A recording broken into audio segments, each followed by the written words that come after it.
when you have a, photographic memory, an artistic memory, you're able to, kind of just do that with everything and everyone, and same thing I do when I'm doing my barber curls, there's the picture of Arnold when he used to just curl that bar, and even when he threw his back, I mean, when he cheated in those cheat sets, it's like that was perfect too, so basically, visualization is very important, and that's where, the marking comes from. That's all.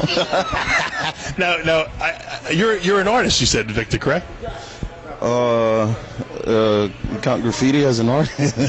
Can you draw? Yeah, that's how I started, drawing, and basically drawing, perfect physiques from comic books, and that's why I got into it. It was one of the things I've always said. My body is a canvas, and that's why I started working out, and that's why I was very critical of my physique and building it and saying, okay, this is what I'm gonna do, So if you told me, you need to work on your delts, I would say no. I need to work on my delts, my calves, and my triceps. Are you blind? So I was very critical, and that's where it came from. Basically, was from drawing. So you're very aware of what you need to work on and where you're at least artistically not symmetrical. Oh, totally. You never fool yourself.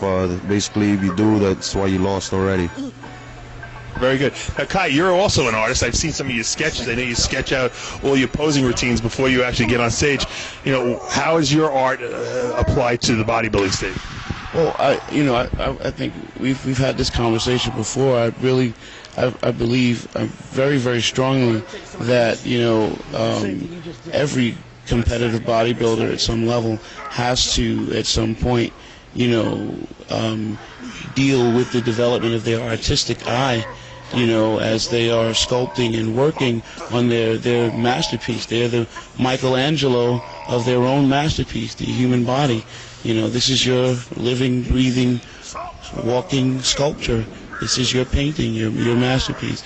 And that is how we visit the idea of symmetry and proportion, and that's how we identify line and gesture. If you looked at what Victor did when he demonstrated those poses, that were very Frank Zane-like, very artistic.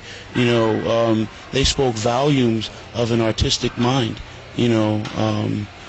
And I think that is something that every competitive bodybuilder at some point has to come to terms with in the continuum of their development as a champion. Maybe you guys ought to start a company together where you do physique assessment. Everyone, top pro bodybuilders and top amateurs will come to you guys. You will draw their bodies, and you will construct and show them where they need to make improvements. And you can give them a bill for that, Kai. You go into business. Right. You got jokes. You need to audition for Def Jam, buddy. I'm always thinking business. That's a good idea. What do you think? Oh, already. I'm already brewing it, I'm already starting a whole seminar of Kai and me showing people how to pose. Kai just learned about it right now as we speaking. So we are going to make money. We're going to teach guys, how to stand, how to pose, how to be able to show their own physiques, and as Dave mentioned before, how to show, how to hide, and your weak points and show your most powerful points. So, you guys start, hitting us up on the emails and all that, because we will line this up in the next few months. All right, seminar for posing. I think I want in on this. I'll be the manager. I'll set up the whole thing. You guys just got to show up and do the work.